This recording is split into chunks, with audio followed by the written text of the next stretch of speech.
thirst for souls, come to me.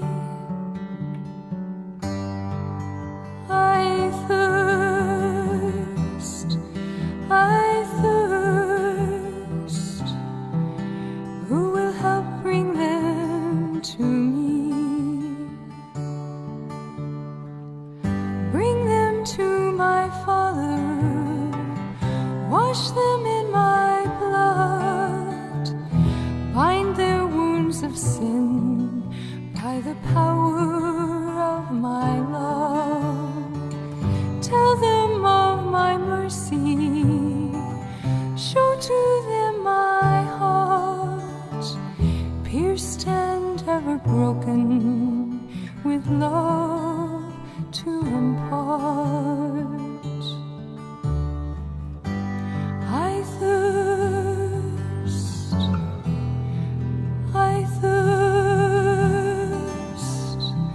I thirst for souls, come to me. I thirst, I thirst. Who will help bring them to me? Many tears are falling, souls have lost their way, tired and discouraged, too broken to pray. Will you be my tenderness? All the world will see. I am always waiting. Please come to me. Come to me, all you who labor and are heavy laden, and I will give you rest. Take my yoke upon you and learn from me, for I am gentle and lowly in heart, and you will find rest for your souls.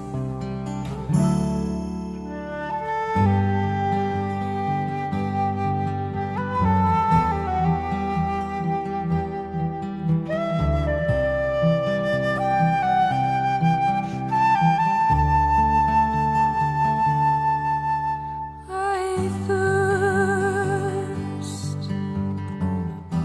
I thirst, I thirst for souls, come to me. Who will help bring them to me? I thirst.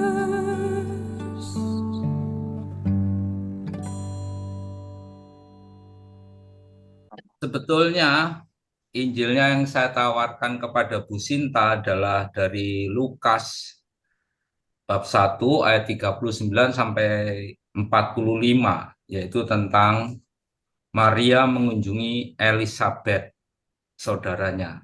Tapi saya yakin Anda semua sudah tahu ceritanya, Maria yang mengunjungi Elisabet.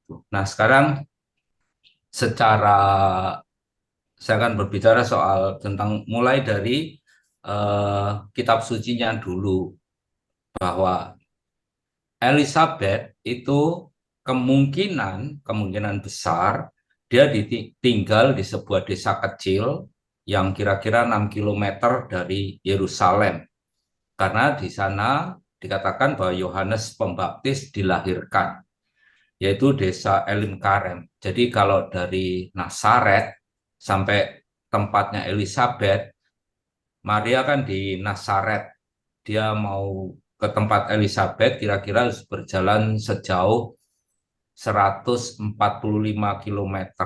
Jadi mungkin ya jarak Jakarta mana, Bandung ya, atau Surabaya Malang masih ada 100-an kilo, masih kurang jauh lagi. Dia berjalan. Nah, ini mau menunjukkan pengorbanan Maria kepada Elisabet. Pertanyaannya gini, mengapa Maria mau berjalan sejauh itu melewati pegunungan dan sebagainya untuk mengunjungi Elizabeth. Karena Elizabeth adalah sepupu Maria. Jarak usia mereka diperkirakan sekitar 50 tahun. Jadi kalau pada waktu itu Maria umur 15, ya Elizabeth sudah 65 tahun. Suatu usia yang cukup sepuh ya untuk mengandung. Nah, kemudian jelas Maria itu menghormati Elizabeth. Ya, karena maka dia mau rela berjalan sejauh itu untuk mengunjungi dia. Pertanyaannya sekarang, apa yang bisa kita renungkan untuk diri kita? Nanti untuk direnungkan untuk diri kita, setelah itu baru kita masuk kira-kira Ibu Teresa itu mengatakan apa. Yang perlu kita renungkan untuk diri kita adalah soal pentingnya kehadiran, hadir di tengah sesama. Seperti yang pernah Ibu Teresa tuliskan bahwa salah satu penyakit pada zaman ini adalah kesepian. Pada zaman ini semakin banyak orang kesepian, meskipun teknologi yang katanya bisa membantu seseorang untuk melakukan relasi dengan orang lain, itu tidak mampu mengatasi rasa kesepian. Orang seringkali terjebak di dalam teknologi dan merasa bahwa wah, saya sudah bisa komunikasi dengan orang lain, tetapi tanpa kehadiran seseorang, kesepian itu bisa menimpa kita. Maka penting bagi kita untuk hadir. Kenapa kita harus hadir pada sesama kita? Pertama adalah kalau kita hadir pada sesama, orang lain itu merasa dianggap berguna, dianggap penting. Nah, repotnya sekarang banyak orang dianggap tidak berguna. Tidak berguna karena kita cenderung menjalankan relasi transaksional, artinya relasi yang menguntungkan bagi kita. Kalau orang itu nggak menguntungkan, ya kita nggak mau berelasi. Maka banyak orang merasa tidak berguna. Misalnya beberapa waktu lalu, pada waktu pertemuan seperti ini, saya juga sudah menceritakan tentang banyaknya orang-orang tua yang kesepian karena dianggap nggak berguna. Saya mau sharing tentang gini, beberapa waktu lalu saya ada misa di lingkungan. Setelah misa ya biasa ya umat membawakan bingkisan ya, apa kue-kue dimasukkan tas kresek gitu kan. Nah, di Pandaan itu jalannya kecil-kecil, gang-gangnya kecil-kecil, agak berbelit-belit gitu jalan gang-gangnya. Pada waktu berangkat ke rumah umat itu, saya diantar naik sepeda motor kan, saya diantar, artinya saya yang jemput saya itu naik motor juga, berjalan di depan, saya ngikuti. Pada waktu pulang, dia tanya, Romo tahu jalan pulangnya? Saya yakin, saya tahu, sok yakin gitu, saya tahu. Ternyata saya tersesat, muter-muter, akhirnya sampai di depan rumah seorang orang NTT ya. Dia melihat saya kemudian, Romo mari mampir ya, karena sudah di depan rumahnya ya mau nggak mau ya sudahlah, saya mampir, dibuatkan kopi dan sebagainya. Kue yang saya bawa dari tempat misa tadi, orang ini rumahnya kecil sekali, kos dia, kos.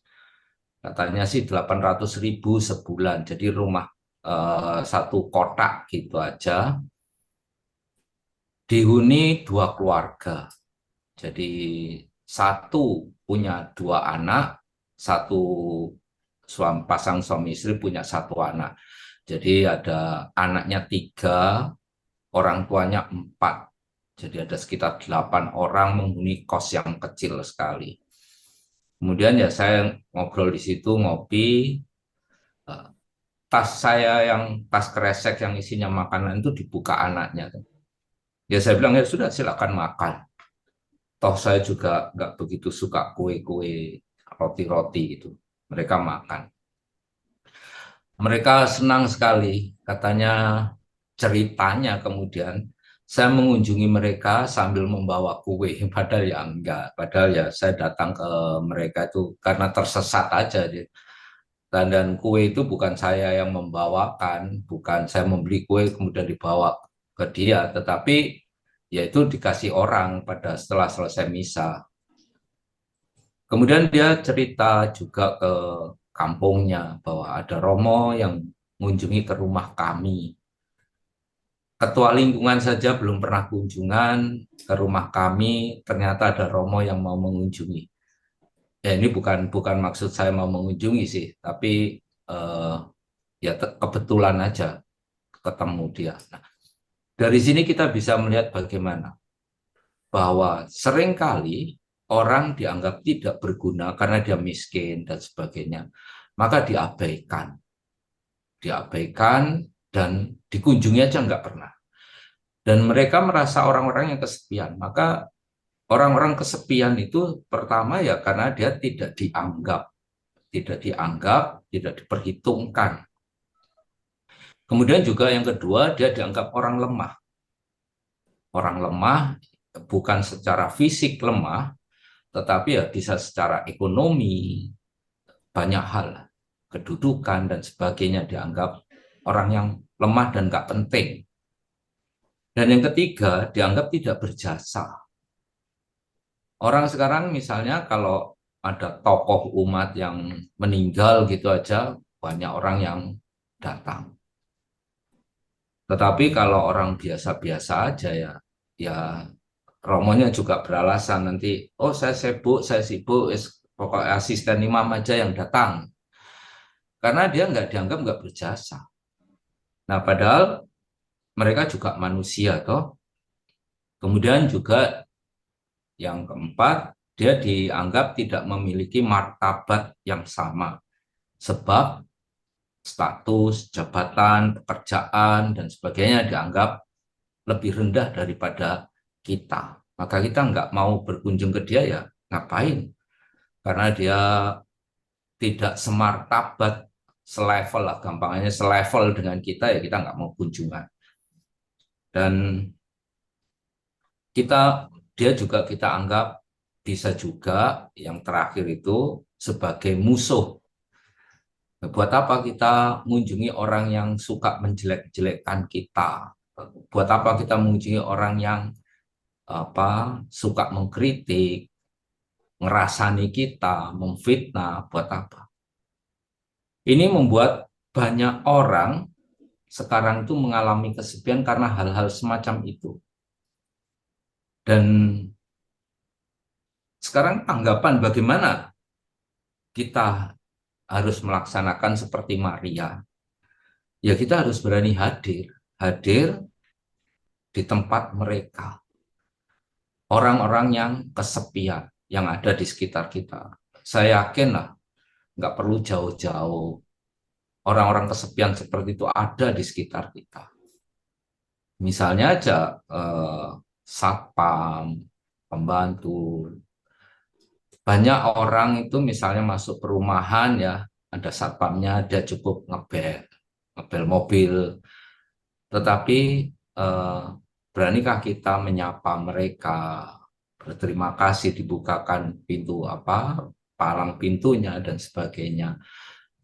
Kita hadir di tengah mereka itu bukan sekedar ada datang, tetapi kehadiran kita itu juga diharapkan membawa hati.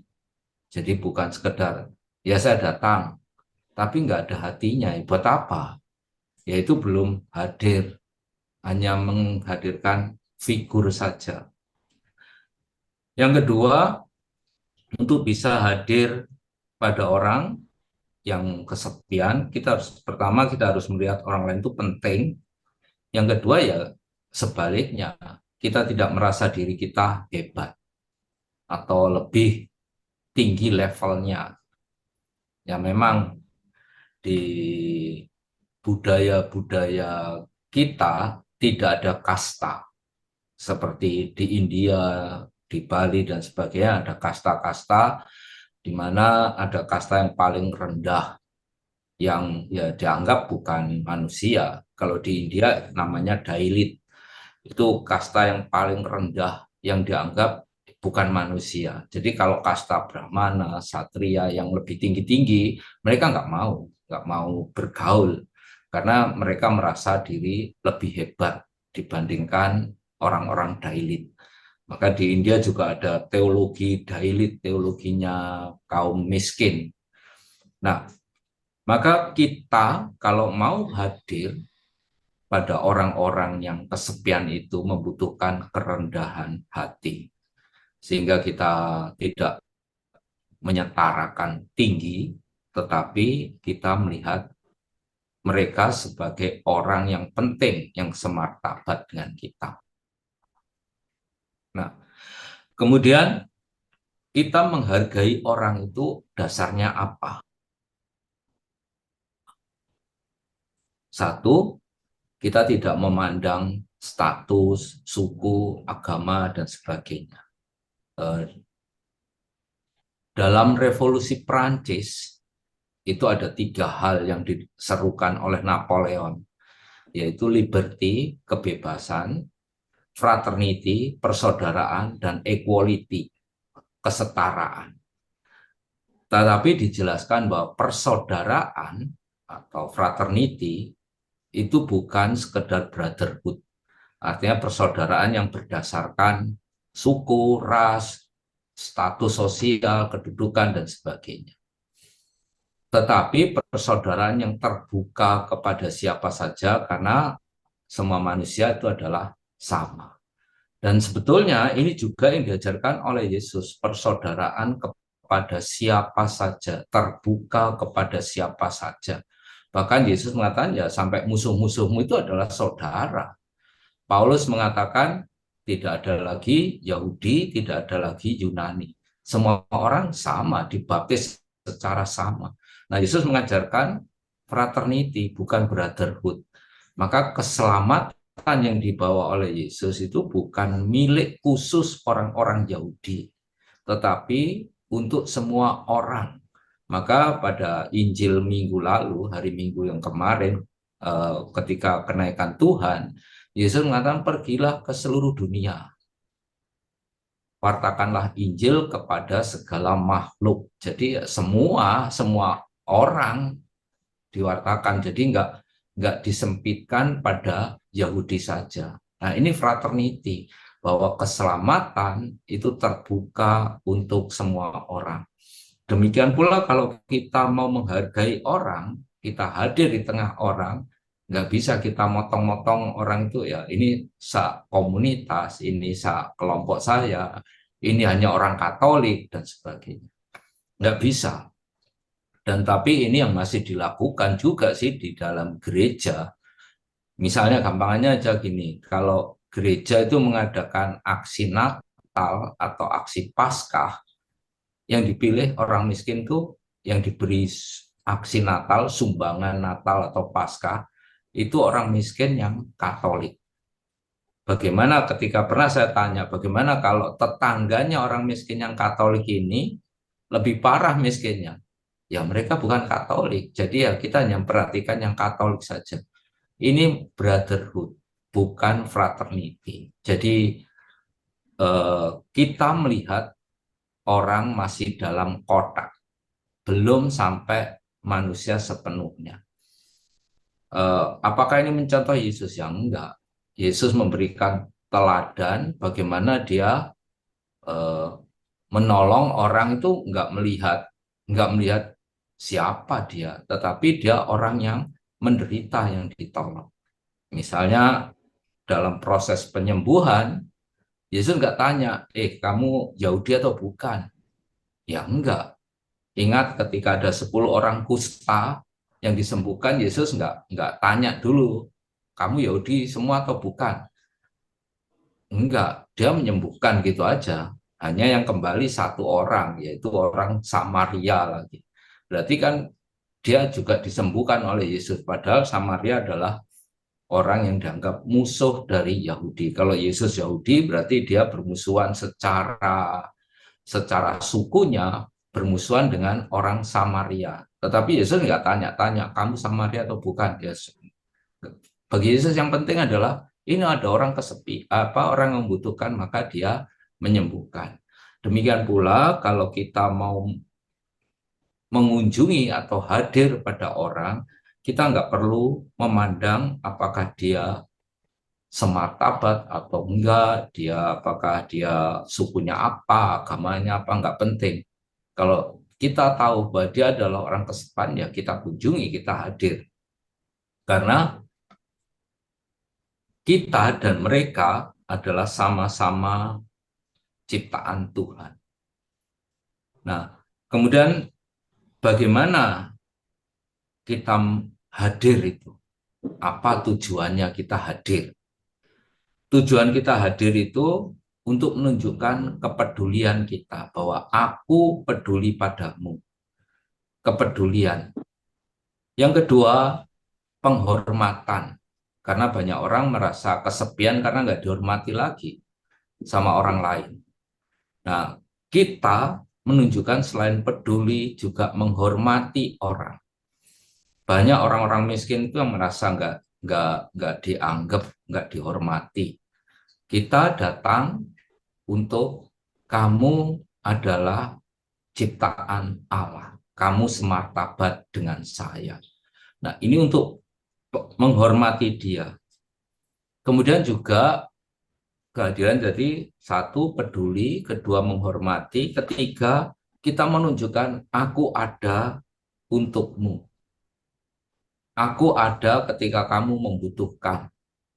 Nah, memang untuk hadir pada orang-orang yang kesepian itu membutuhkan telinga yang lebar, hati yang terbuka, dan sikap untuk berani rendah diri.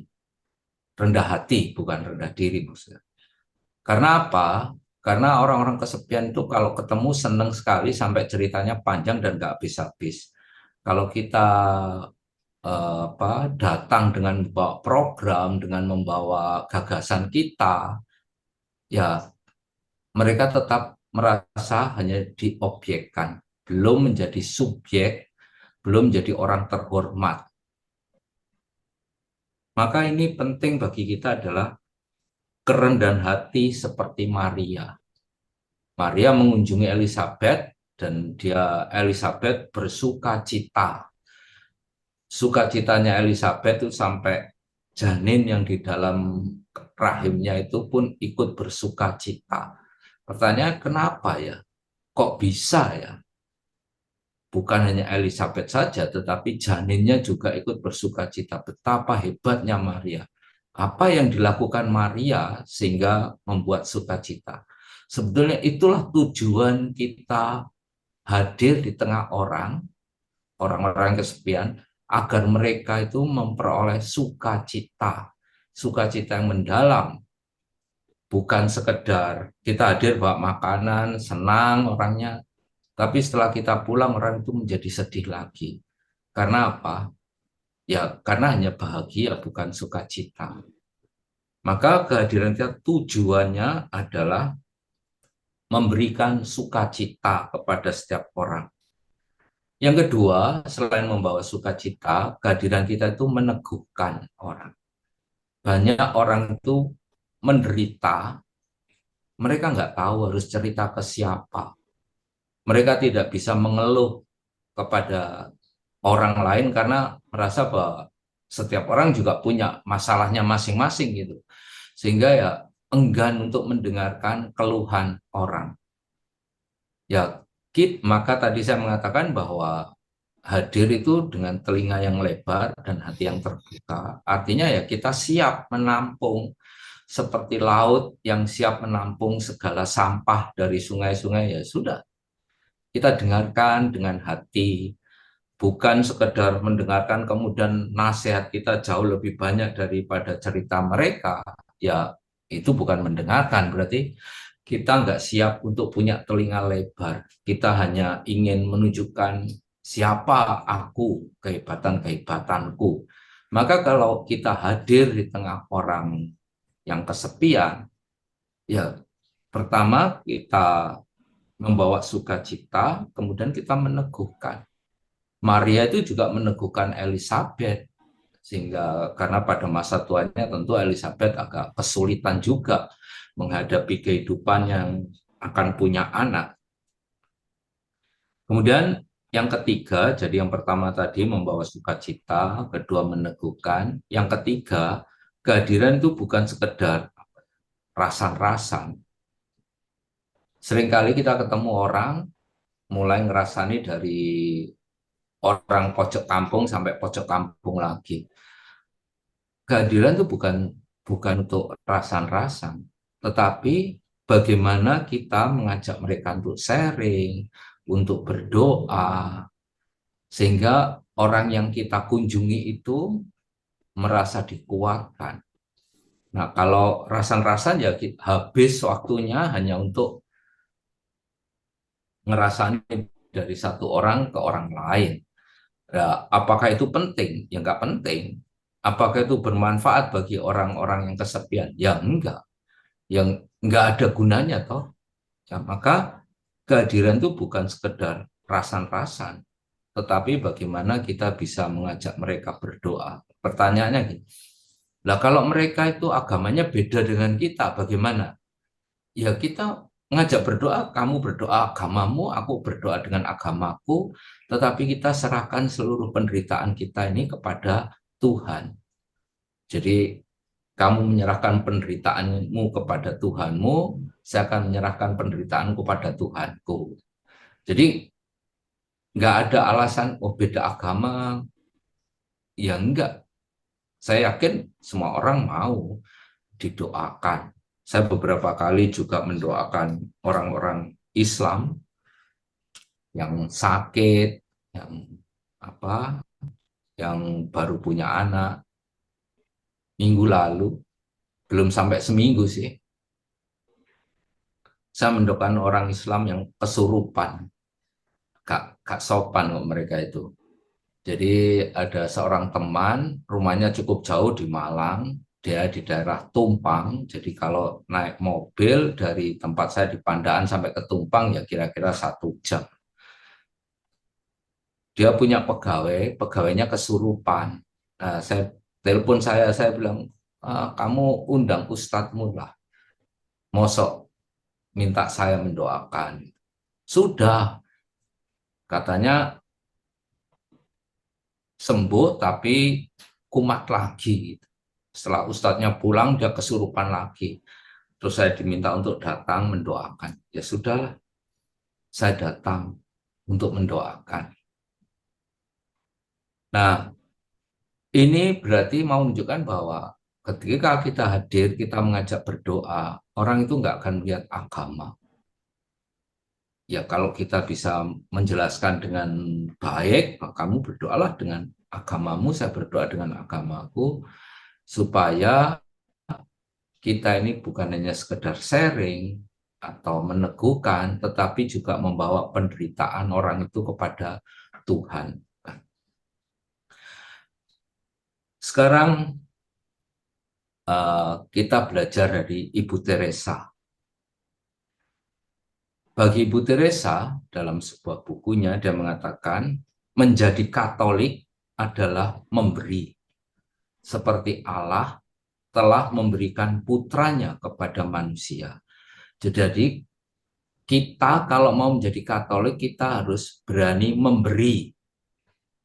Ya kalau memberi itu bukan dari kelimpahan kita, tetapi memberi itu dari kekurangan kita. Kehadiran itu ternyata pada zaman ini itu jauh lebih mahal dibandingkan pemberian pakaian, sembako, dan sebagainya. Kehadiran itu jauh lebih mahal. Karena kehadiran itu membutuhkan waktu, tenaga, dana. Ya kita bisa bayangkan aja. Kalau Maria ya, jalan kaki 140 km dijalani, mosok kita yang hanya beberapa rumah aja nggak mau. Apakah Maria jauh lebih kuat daripada kita? Ya belum tentu. Ya Maria juga perempuan muda dan pada waktu sedang hamil juga sih. Dia berjalan 145 km dijalani karena dia ingin memberi yang terbaik untuk orang. Dan kita seringkali menyempitkan pemberian itu dengan dana. Ada orang sakit, ya sudah tak bantu uang aja. Tapi kita nggak nengok. Padahal kehadiran kita ketika kita mengunjungi dia pada saat dia sakit, itu sangat meneguhkan orang itu. Ya mungkin dia juga butuh dana, tetapi kehadiran kita itu meneguhkan. Kalau dana saja kan ditransfer, banknya yang tahu. Tapi orang itu nggak bisa mendapat sosok yang menghibur dia. Maka kehadiran itu penting. Ini adalah pemberian diri kita kepada orang miskin. Kalau kita semua ngomongnya berbicara tentang orang miskin, pemberian yang termahal adalah pemberian diri. Nah, gampangannya gini aja. Orang Katolik itu kalau dimintai sumbangan untuk bangun gereja, bangun pastoran, itu cepat sekali. Beberapa 2 minggu lalu kami beberapa romo di Kevikepan Malang Utara, di sini disebutnya Dekenat Utara, Kevikepan ya Malang Utara itu kunjungan ke gereja Situbondo. Gereja Situbondo dulu pernah dibakar pada tahun 99, dibakar oleh perusuh. Tetapi orang-orang bercerita bahwa dulu gerejanya itu jelek, dibakar, sumbangannya banyak, dibangun gereja yang bagus, sekarang gerejanya megah, sumbangannya masih tersisa dan bisa menjadi dana untuk gereja itu. Jadi orang Katolik itu nyumbang cepat, tapi suruh hadir kepada sesamanya yang sedang menderita, itu angel. Di lingkungan juga demikian. Sumbangan, tarian sumbangan itu cepat. Tapi kalau suruh doa lingkungan, kumpul sama umat di lingkungan, yaitu angel. Doa rosario di lingkungan, ya masih banyak yang datang. Tapi kalau sudah pendalaman iman di lingkungan, nah itu yang datang hanya paling nggak sampai 10 orang. Kalau rosario ngakunya sampai 70 sekian. Karena apa? Orang itu enggan hadir. Seandainya kita membayangkan ya, seandainya membayangkan, misalnya salah satu dari Anda itu ngundang orang untuk datang ke rumah Anda berharap wah, akan banyak, ternyata yang datang hanya 5-6 orang, pasti kecewa, Anda pasti kecewa. Aduh. Tapi kalau orang yang datang banyak, Anda pasti senang. Pertanyaannya, kalau Anda tidak mau hadir di saudara-saudara kita, apalagi yang miskin, ya bayangkan saja, kalau Anda saja kecewa karena ngundang orang nggak datang, bagaimana dengan mereka? Pasti mereka jauh lebih kecewa lagi. Maka itu pentingnya kehadiran, yaitu pemberian diri. Kalau Ibu Teresa mengatakan jadi Katolik adalah memberi, seperti Allah yang memberikan putranya, apa yang sudah kita berikan kepada kaum miskin? Apakah cukup dana atau cukup barang-barang, atau kita berani memberikan diri kita? Terus apa tujuan kita untuk pemberian itu? Menurut Ibu Teresa adalah ketika kita hadir di saudara-saudara kita yang miskin, kita itu sedang mencari wajah Allah. Allah itu tidak ditemukan di tempat-tempat yang hebat sebetulnya. Allah ditemukan di tempat-tempat yang sederhana. Seperti Yohanes Pembaptis ketika ditanya, apa, kalau kamu mencari Allah ya jangan di Yerusalem karena di sana pusatnya orang pintar-pintar, tetapi ya di tempat-tempat yang sunyi, di padang gurun dan sebagainya. Itu zaman askestis. Jadi Yohanes Pembaptis adalah seorang pertapa, dan kita mencari Allah itu di wajah orang miskin. Maka kalau kita hadir di tengah mereka, pertanyaan bagi kita adalah, sudahkah aku menemukan wajah Allah di dalam mereka? Wajah Allah yang bagaimana? Ya, wajah Allah yang penuh belas kasih, Allah yang penolong dan sebagainya. Nah, jadi selain kita memberikan diri kita kepada orang yang miskin dan kesepian, kita juga mencari wajah Allah.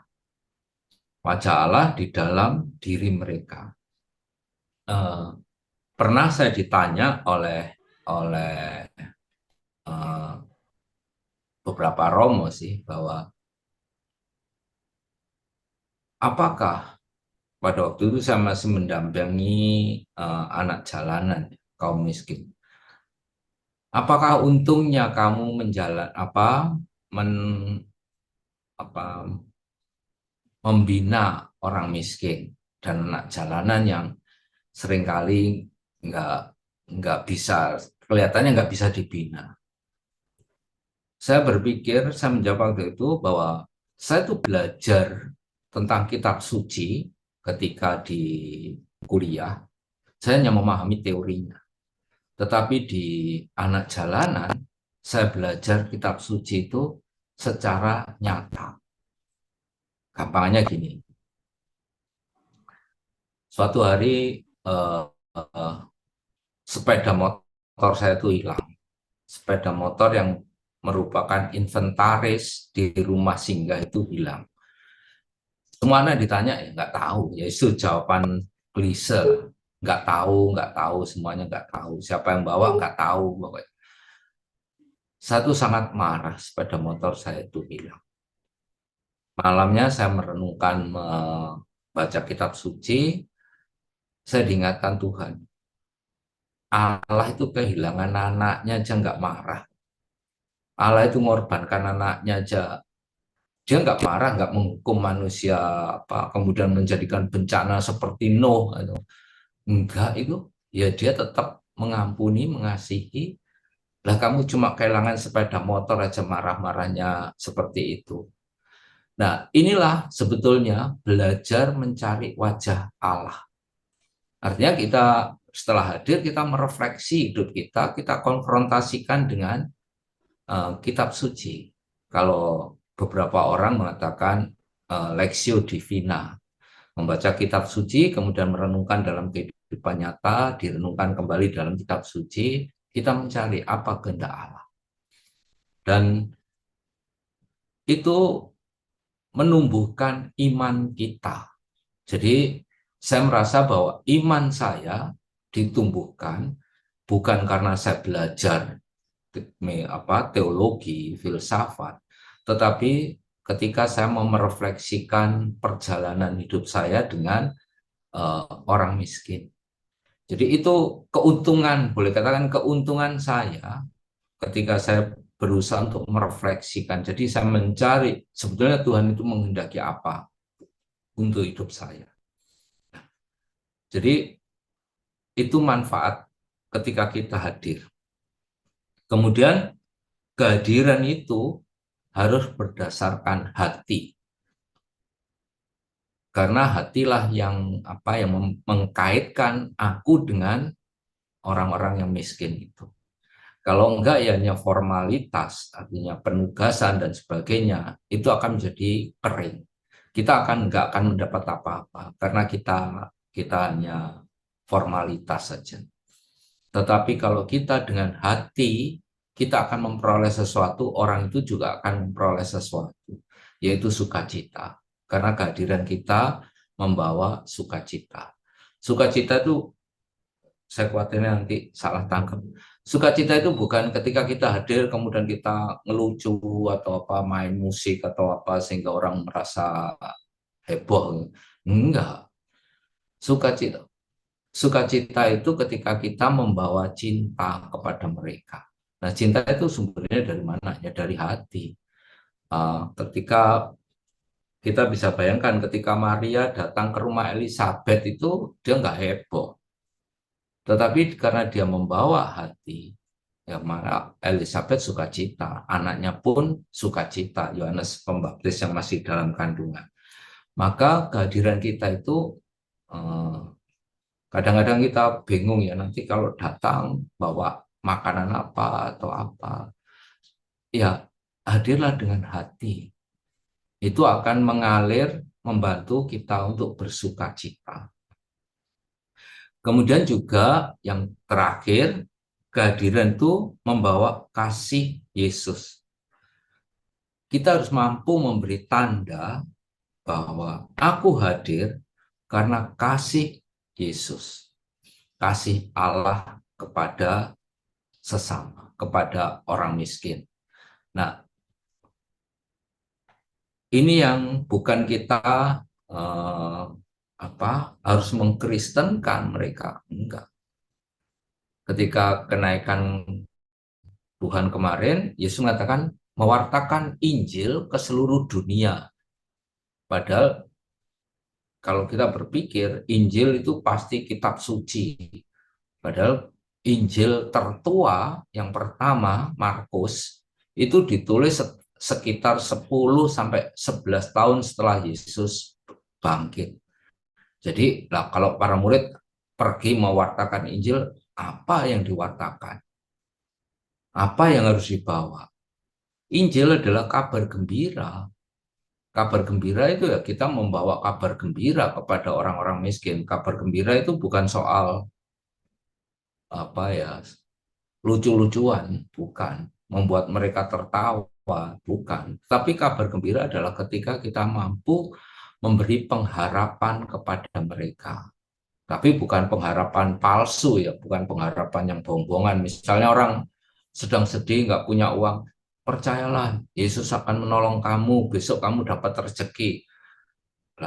Bahwa anggit Yesus itu nyai blorong atau ya apa bisa membuat apa pesugihan ya nggak gitu, itu pengharapan palsu.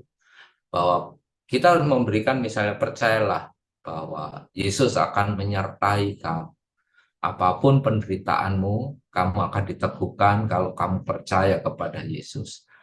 Itu pengharapan yang bukan palsu, karena Yesus sendiri berjanji bahwa aku akan menyertai kamu sepanjang zaman. Aku akan meneguhkan kamu, menyertai para murid, menyertai kita semua. Seperti bacaan pertama hari ini bahwa Paulus disertai oleh Yesus. Nah, maka para kerabat semua, penting bagi kita untuk mulai berani memberi, bukan memberi dana atau memberi apa uang atau barang, tetapi memberi diri kita. Memberi diri kita itu bagaimana? Dengan hadir. Nah, kalau kita ngomong gini ya, hadir ke orang miskin. Wong hadir di dalam pertemuan aja susah, apalagi hadir di tengah orang miskin, kan kita sama-sama bohongnya. Jadi mulailah memberi diri itu di dalam komunitas kita, hadir di tengah komunitas kita. Sekarang saya nggak tahu apakah para kerabat yang saya tahu di Surabaya itu masih punya kebiasaan untuk adorasi. Nah, kalau oh ya kami masih adorasi, pertanyaannya berapa persen orang yang hadir di adorasi? Ya kalau sudah 99% ya bagus. Tapi kalau masih 60-70% eh, ya itu berarti perlu pembenahan. Nah, ini pertanyaannya, kenapa mereka nggak mau hadir? Ya karena mungkin merasa bahwa adorasi, pertemuan-pertemuan itu hanya kewajiban. Padahal di situ aku membutuhkan kamu. bukan hanya dia yang membutuhkan kita, kita juga membutuhkan dia. Kalau iklannya rokok jarum itu nggak ada lu nggak rame gitu lah. Tapi bukan nggak ada lu itu berarti nggak heboh dan sebagainya. Tetapi kalau nggak ada kamu, berarti kita ini kurang. Maka penting bagi kita mulailah kita hadir dalam pertemuan-pertemuan eh, kerabat. Ini bukan karena tugas, kewajiban, tetapi karena kita punya hati untuk kerabat yang lain. Sebelum kita hadir di tengah kaum miskin. Jadi kita harus menggali dulu kekuatan kasih di dalam komunitas. Baru kita bisa secara otomatis keluar untuk kepada kaum miskin atau orang-orang yang merasa kesepian. Tetapi jangan apa ya, jangan terlalu egois. Dikumpulnya kuat sekali tapi nggak pernah pelayanan, yaitu sama saja berdoa terus tapi nggak pernah berbuat. Tapi berbuat terus tanpa berdoa ya omong kosong, itu nggak punya dasar. Jadi komunitas dan pelayanan itu harus jadi satu kesatuan. Hadir di tengah komunitas bukan berarti saya penting. Kalau saya nggak datir, nggak datang, nggak jalan, enggak. Saya hadir di tengah komunitas karena saya menghargai setiap anggota komunitas. Saya merasa bahwa setiap anggota komunitas punya martabat yang sama dan sebagainya.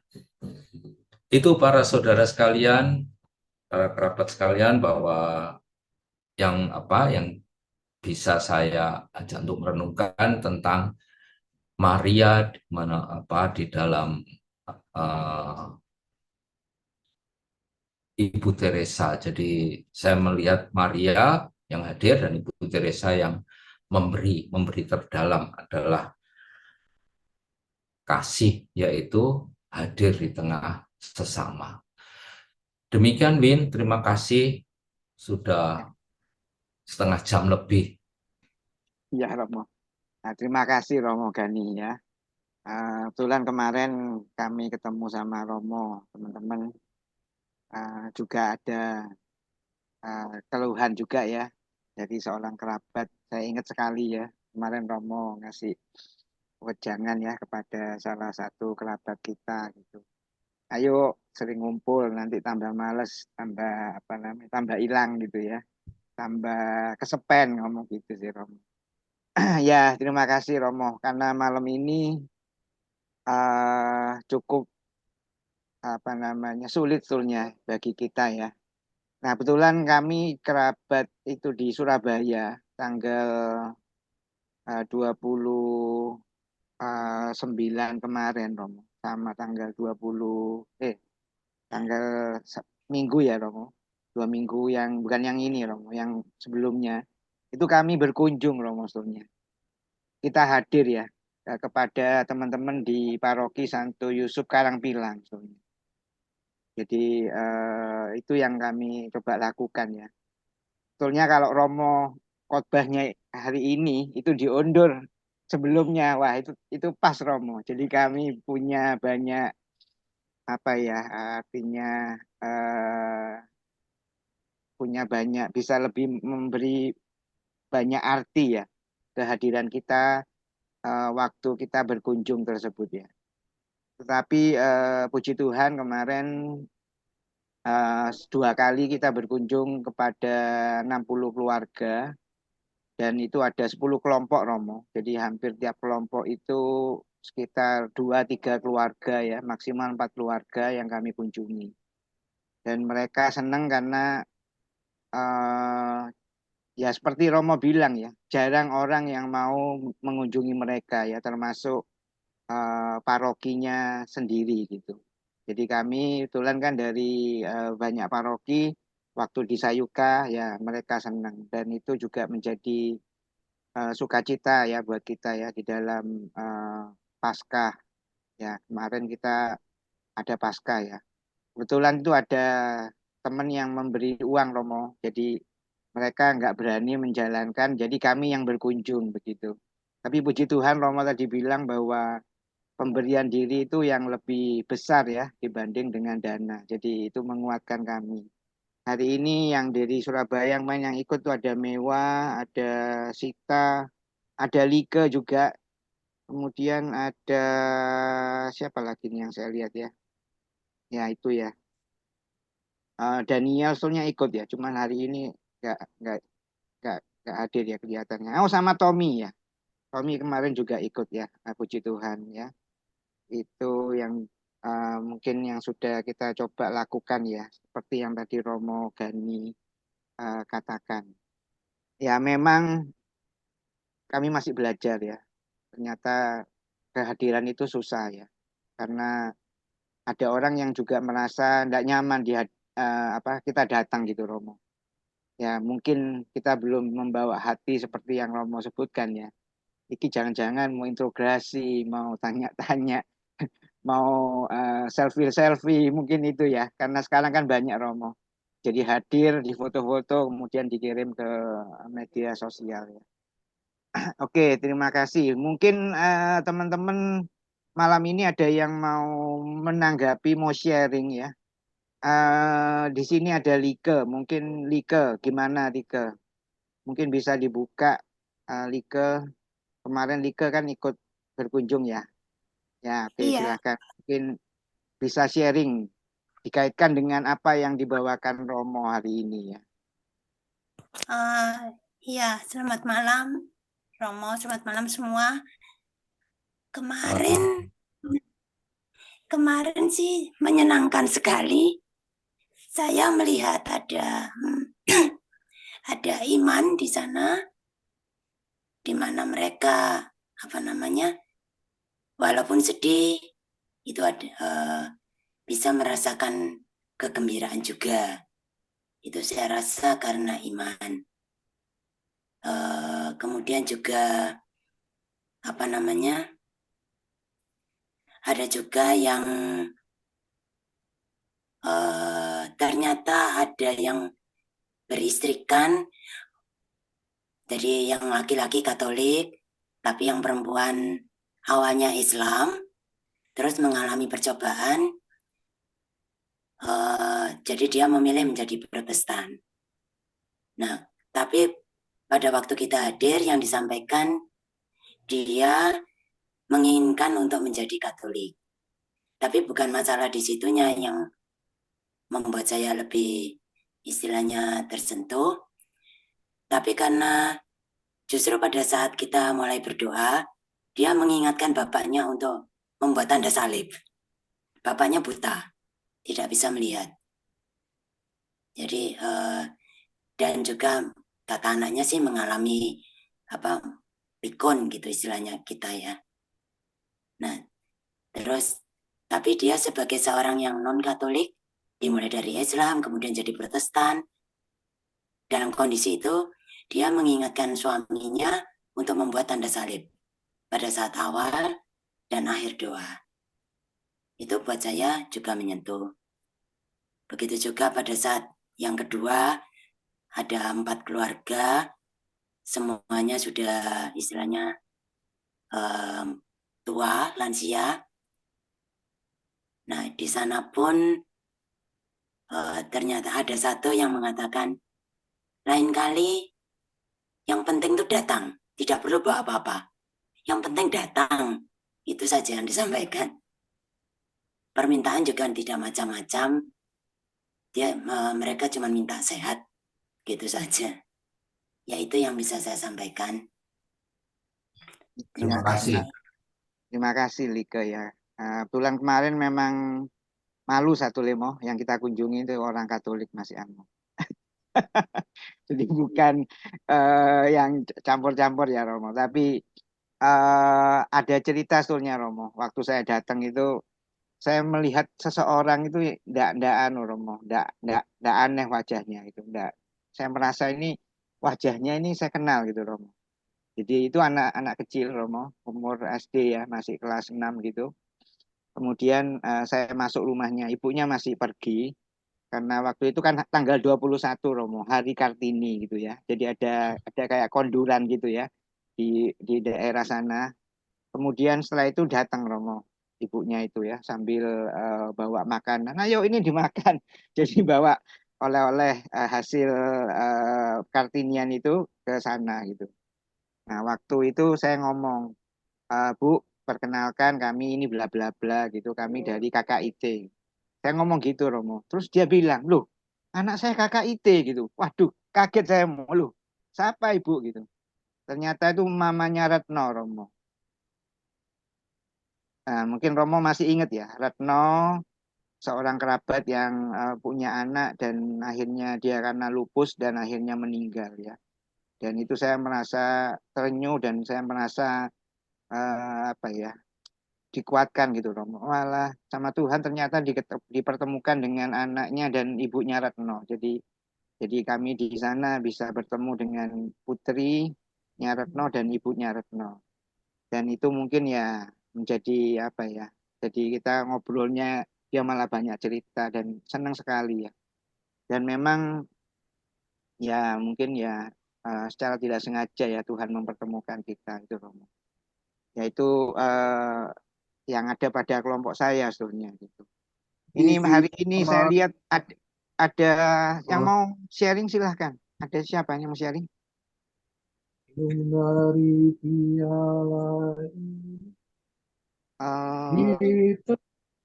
Bu Stefani. Bu Stefani mau sharing, Bu Stefani? Ih, Oh, kebuka ya. Oh ya. Oke. Di sini juga ada, mungkin teman-teman ada yang mau bertanya. Silahkan ya. Saya kasih kesempatan dulu. Mungkin mau bertanya.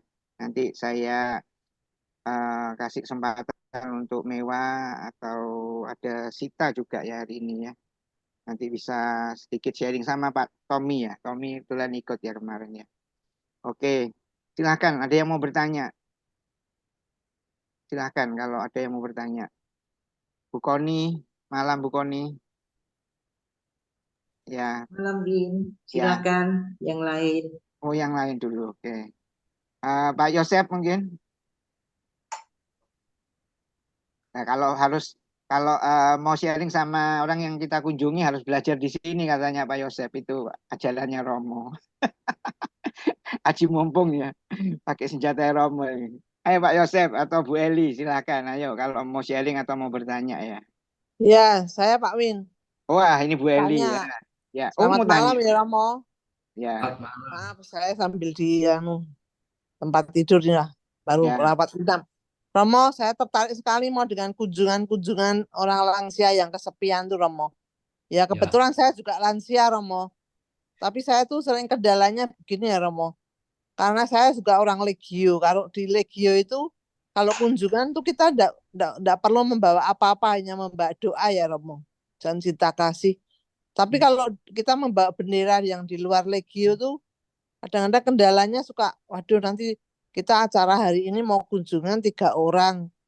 Tapi gimana ya, mereka tuh kayaknya tuh betul-betul mengharapkan kita datang, kita juga membawa sesuatu selain membawa doa.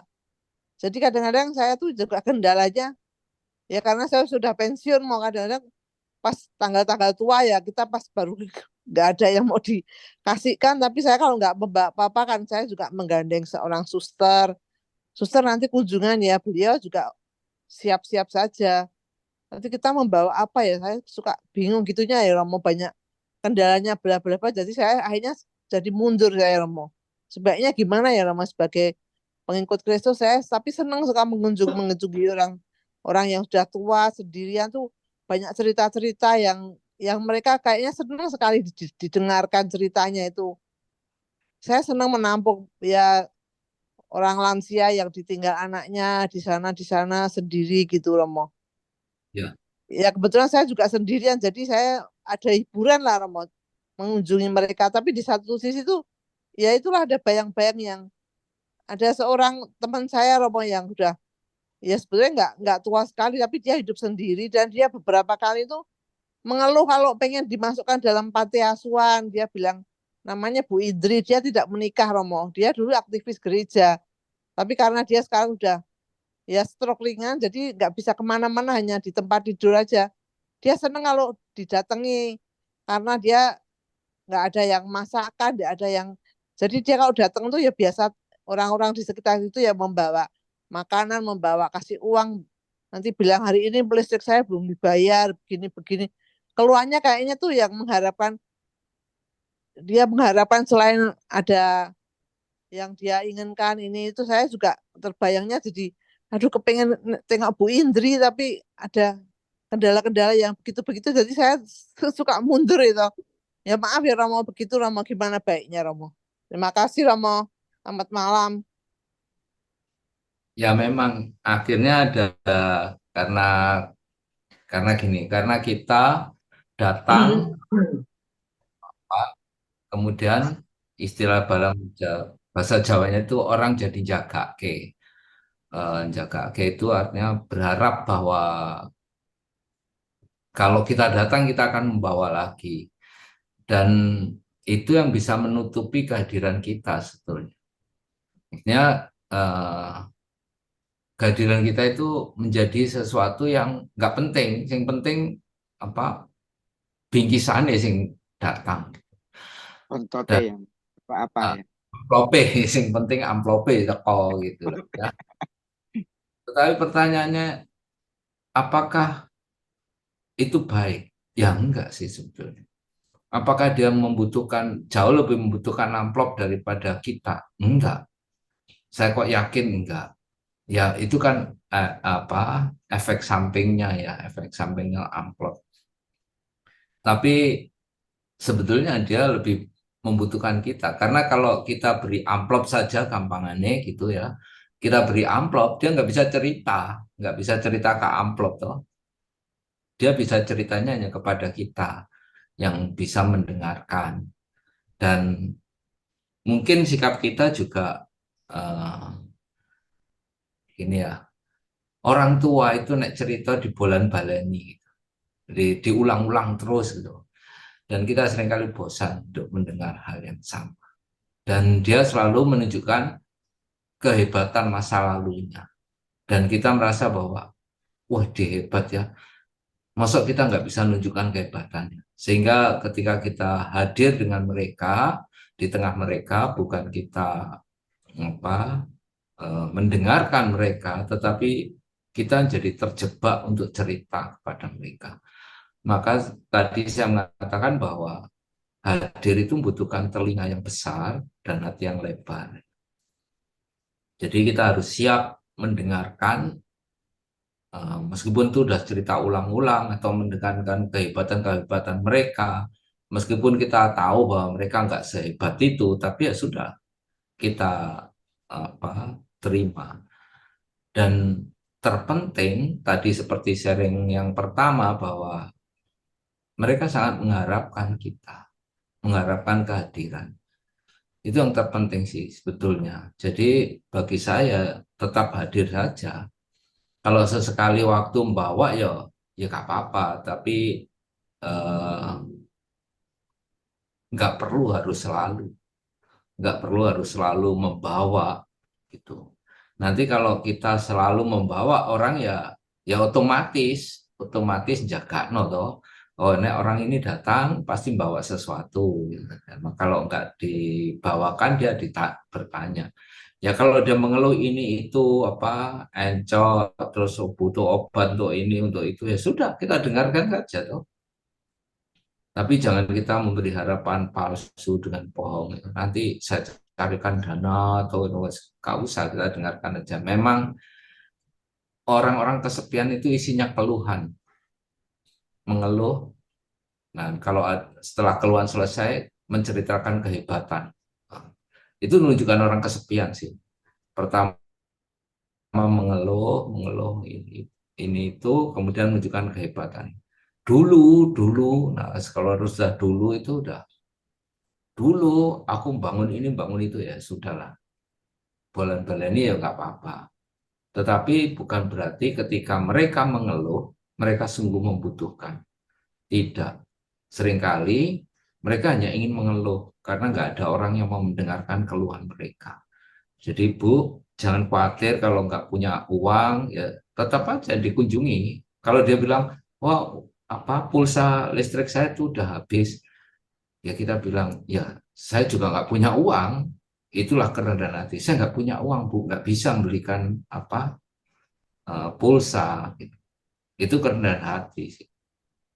Tapi kan kadang-kadang kita gengsi, kita malu, kita ingin jadi sinterklas kan. Pokoknya saya datang bawa ini itu dan kelihatannya hebat. Bukan.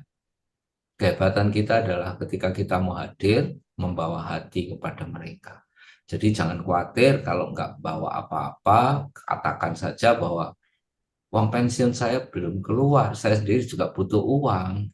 Nggak apa-apa sih, sesama sama-sama yang sedang susah gitu. Saya yakin orang akan paham juga sih. Tapi kita seringkali malu untuk mengatakan itu, gengsi.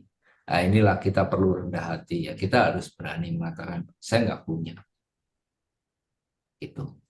Begitu Bu Eli, terima kasih sharingnya. Oke, matur nuwun nih Romo. Siap. Ya, Terima kasih Pak Win. ya, terima kasih Bu Eli ya. Oke, ada yang mau tanya atau sharing lagi?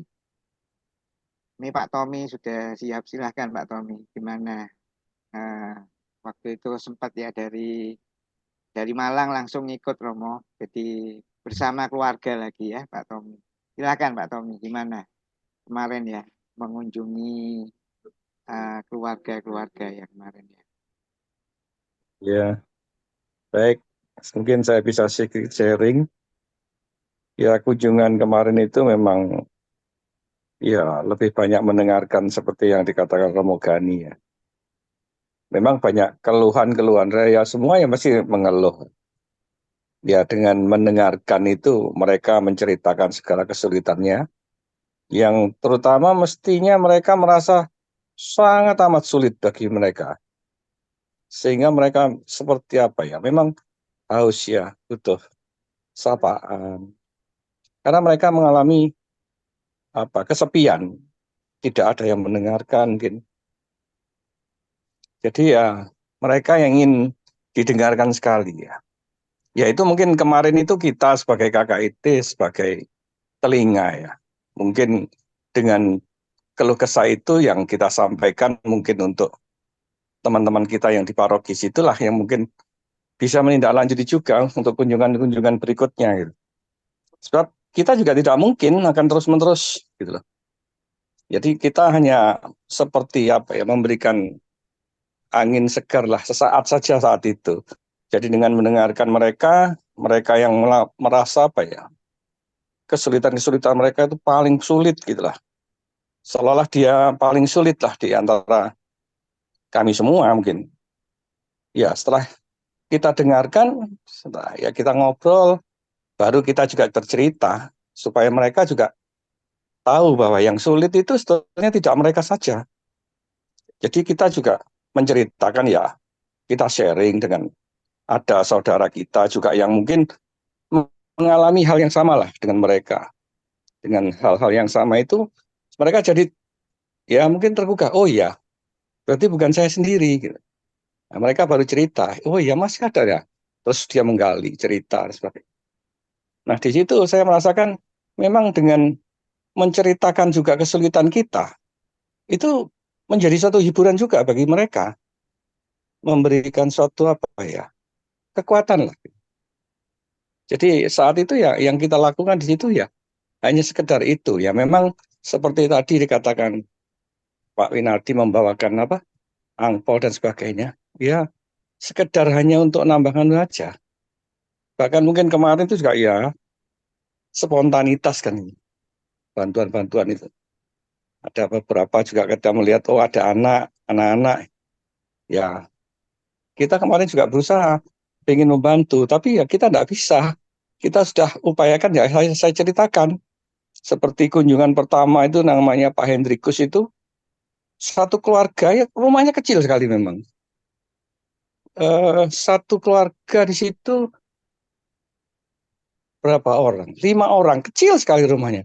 2 anak, terus cucunya 2, ditambah 1 menantu, menantunya juga jobless, masih belum bekerja, masih kuliah malahan. Ya, cerita-cerita dia ingin ya kesulitannya dia mengurus cucunya.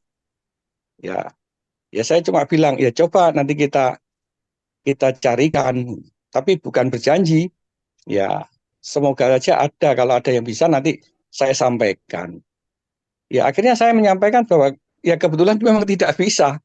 Makanya nanti saya juga ceritakan ke KKIT, mungkin dari paroki itu bisa membantu mencarikan apa, Win, Pak Win, itu mencari apa anak asuh, karena cucunya itu tidak ada yang ngasuh gitu loh, kesulitan mengasuh, yang jadi ceritanya Pak Hendrikus kemarin. Jadi kita cuman ya mendengarkan keluhan-keluhan itu, ya kita hanya berusaha mendengarkan dan juga menceritakan kesulitan-kesulitan yang semua yang hadir itu juga punya problem-problem masing-masing dalam keluarga masing-masing, sehingga mereka juga menjadi merasa apa ya, ada kekuatan, oh ya tidak saya sendirian yang mengalami kesulitan. Itu saja sih yang bisa saya sampaikan sharing pertama ini. Ya, Terima kasih. Terima kasih. makasih Pak Tommy ya. Oke, itu dari Pak Tommy ya. Memang susah ya, maksudnya apalagi apa namanya, kalau yang tadi seperti Bu Eli ya, terus ditanya bisa bantu. Nah, ini memang perlu kerendahan hati ya dari kita ya. Oke, ya terima kasih Romo. Oke, ada yang mau bertanya atau sharing silahkan. Bu Margo ya, silahkan Bu Margo. Kok sudah siap rasanya nih Bu Margo. Bu Margo. Siap Win. Oh, siapa Pak? Saya kira sudah buka mic mau sharing. Silahkan kalau mau sharing ya. Tentang pemberian diri. Nah, ini Nggak, kemarin saya pergi ke itu aja, pergi ke Pinongko, susteran yang tempatnya anak-anak cacat itu.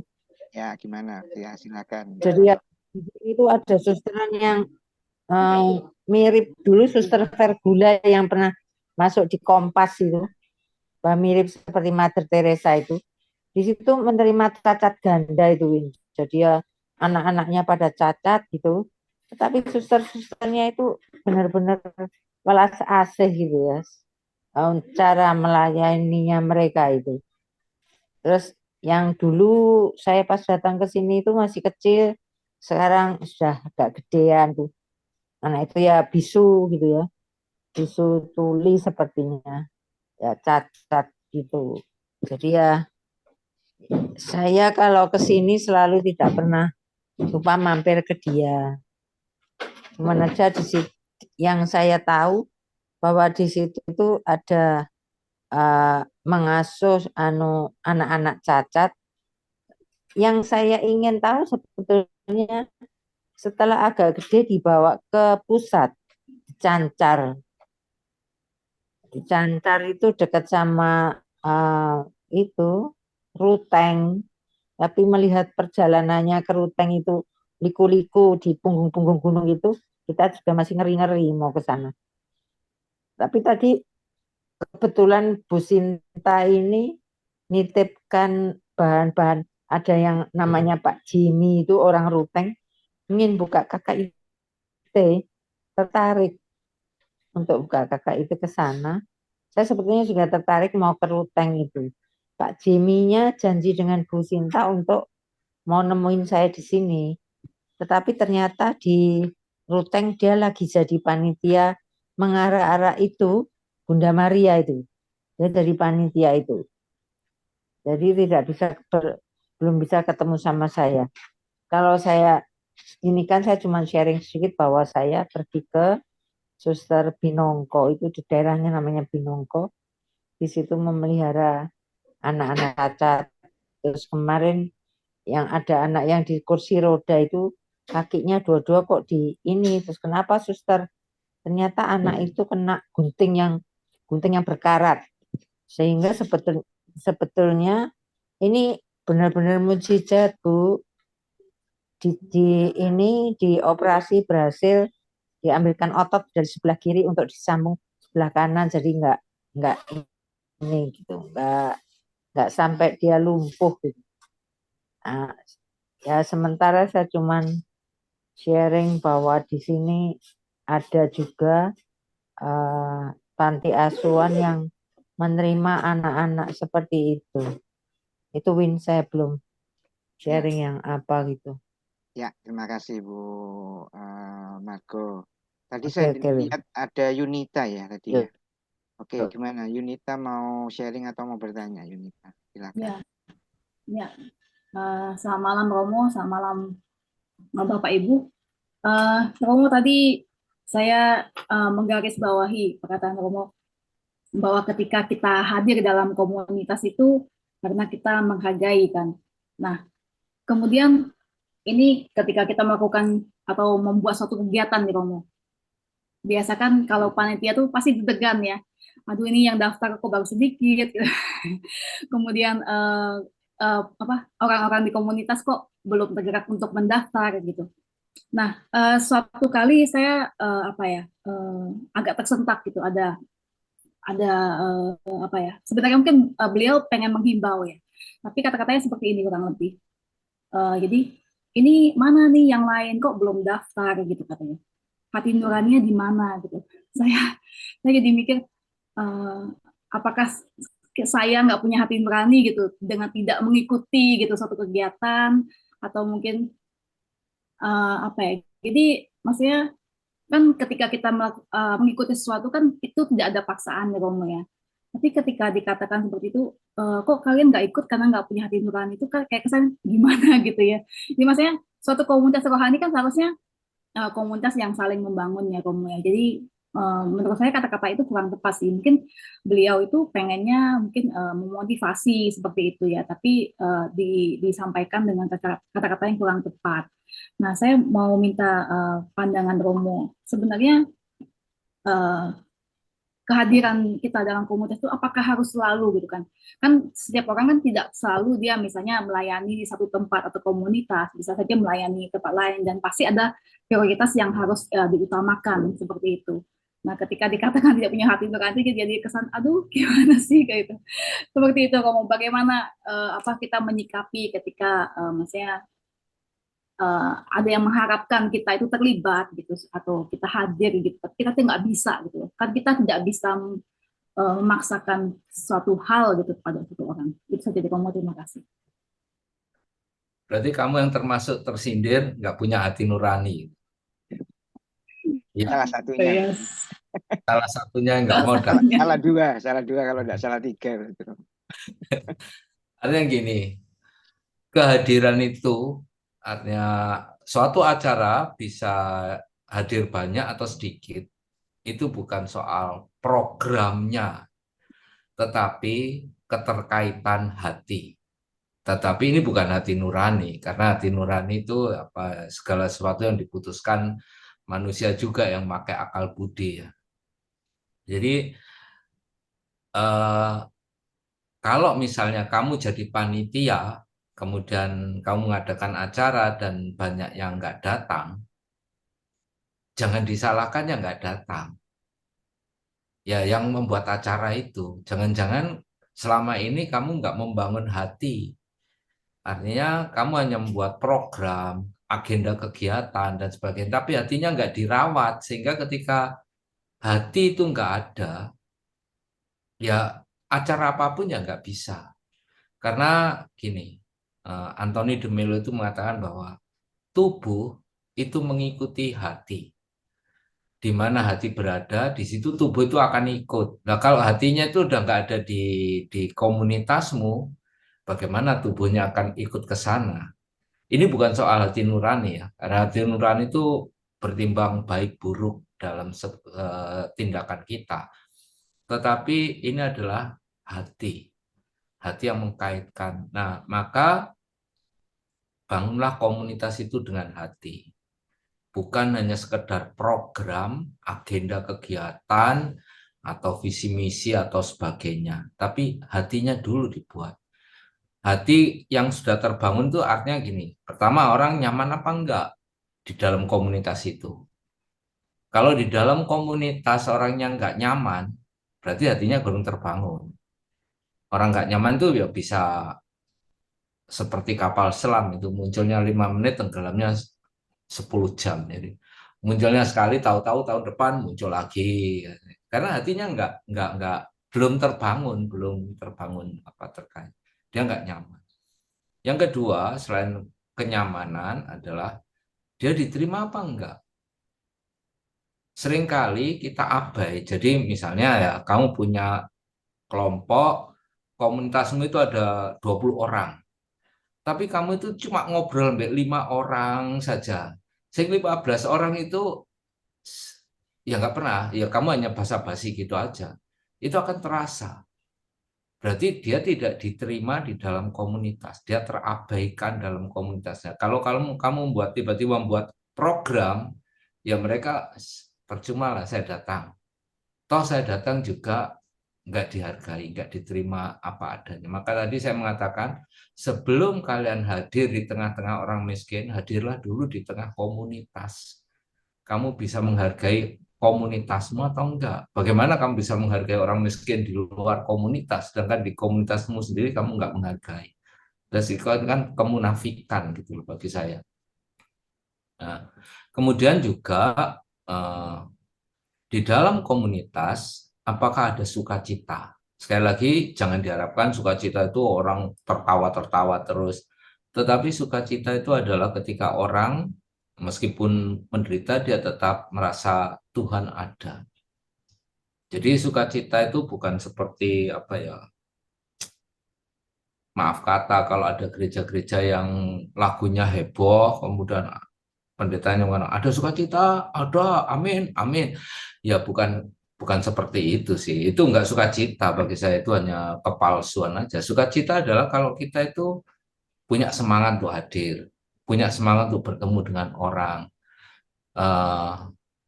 punya semangat untuk berbagi.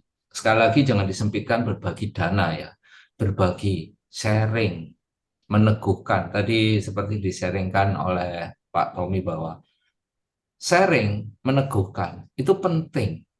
Itu adalah sukacita kita.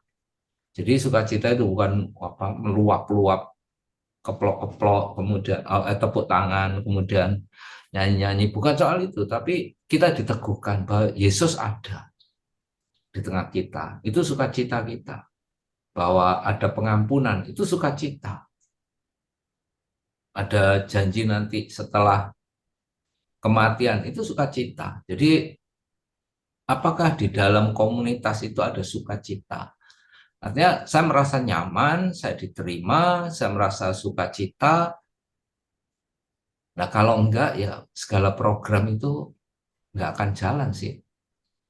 Programnya bagus, tapi pemaksaan akhirnya.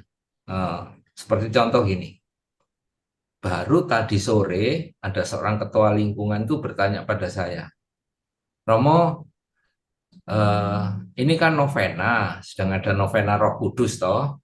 Gimana kalau novena Roh Kudus itu dijadikan satu dengan rosario? Terus saya bertanya, apa enggak terlalu panjang?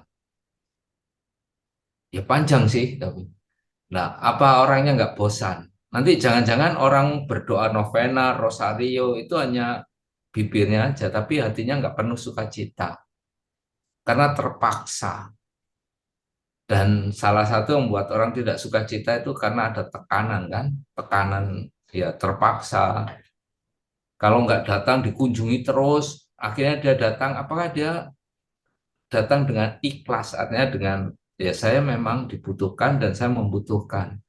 Atau jangan-jangan dia terpaksa, aduh nanti saya kalau nggak datang dikunjungi orang ini lagi, orang ini lagi, orang ini lagi. Misalnya nggak datang kemudian kamu Yunita mengunjungi, nanti orangnya lihat Yunita lagi pasti ngajak lagi, aduh Yunita lagi pasti ngajak lagi, akhirnya dia datang. Apakah dia penuh mendapat sukacita? Enggak, dia terpaksa dan dia ya mungkin 1-2 kali datang, selamanya nggak akan datang. Maka bangunlah sukacita. Sebelum bangun sukacita ya kamu harus bisa menerima setiap orang yang ada dalam komunitas itu. Artinya saya menerima kamu apa adanya gitu. Jangan seringkali komunitas itu dibeda-bedakan kan, dibeda-bedakan. Oh ini orang hebat, oh ini orang tidak hebat. Oh ini tokoh, ini hanya pemain figuran gitu. Kalau di dalam bahasa budaya Jawa ada pemain ketoprak. Ketoprak itu seperti wayang gitu ya. Ketoprak. Di ketoprak itu ada istilahnya bolodupa. Bolodupa itu pemain yang muncul sekali, perang ditendangi mati. Udah. Ya sudah selesai, perannya hanya seperti itu. Dan kita pun seringkali menjadikan orang itu sebagai bolodupa. Muncul sekali, perang mati, udah nggak pernah muncul-muncul lagi. Ya betapa menderitanya dia kan. Bagaimana dia bisa bersuka cita kalau hanya dijadikan bolodupa.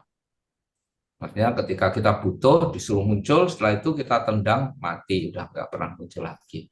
Maka komunitas kita harus menampilkan bahwa ada kehadiran. Artinya aku hadir, aku untuk kamu. Aku akan selalu ada untuk kamu.